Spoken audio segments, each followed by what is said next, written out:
So welcome back. This is part 2 of the Harrier Jump Jet Toolbox tool refit.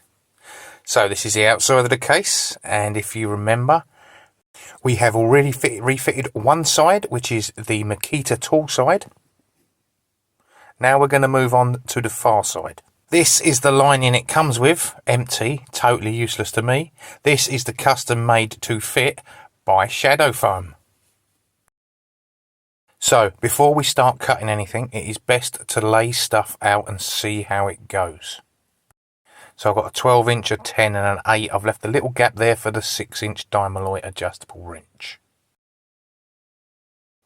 Now the easiest way is to remove the foam from the box, and we'll start off with the biggest item, which is the Dynamite 12-inch.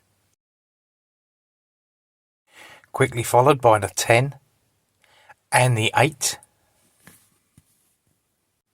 And in go the pliers and the baby mole grips, followed by the bigger mole grips. Now, should we see how easy this is to do? Hold it down, go around it with the scalpel. Carefully, mind your fingers, scalpels are sharp. And very simply pull the foam away that you've just cut around. If you want more in-depth on this, please look at my part 1. Link at the end and down below. So there are links down below to a discount code for this, to a free sample code for this. Go over to SHADOWFOAM via my link, type in the free sample code and you save a £5. Use my link and you will also get 10% off any purchase. I will get 10% and I will give it to Prostate Cancer UK charity. Every toolbox needs water pump pliers, especially when they're Irwin's lock-in ones. You really do have to make the most of all the foam you've got here and all the space, so try everything around different ways in case you miss something the first go. With this stuff you must leave a 10mm gap between items.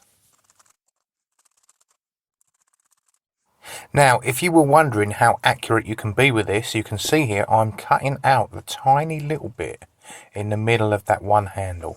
You'll see that when I'm finished, and it slips in. It's about 5mm wide. I'm going to leave it in here as I pull it out, see? It is tiny. Brilliant stuff to work with this.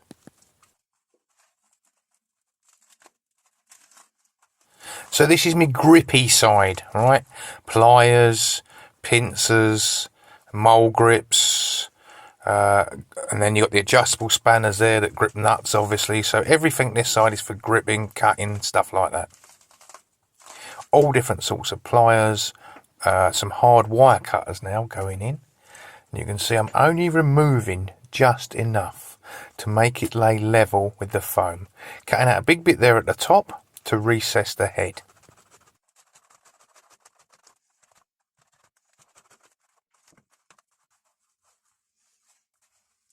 And that fits absolutely perfectly.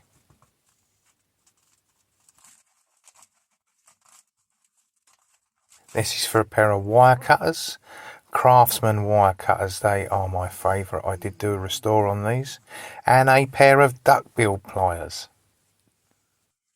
So a few little spaces left, but that's it for now on that side. Nothing else in the bottom apart from that vise, and there again is the LXT Makita side. I'm going to add a few things in there, like some 6mm masonry bits, always useful. Here's that side. Doesn't that look nice? All sitting nice and flush. Can't get damaged, can't jump about, and I know where every single tool is. Now, although I've got an LXT Makita torch up the top there, I thought it's a good idea to have a little tiny torch as spare. So this can sit in the bottom here, out of the way, and if I need it, I know where it is.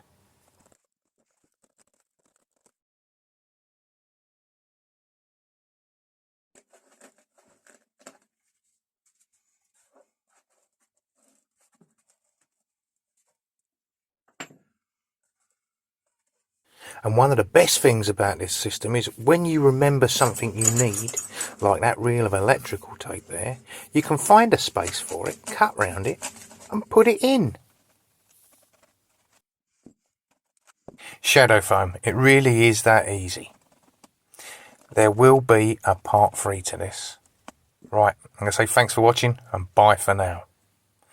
All the links that you need underneath in the description.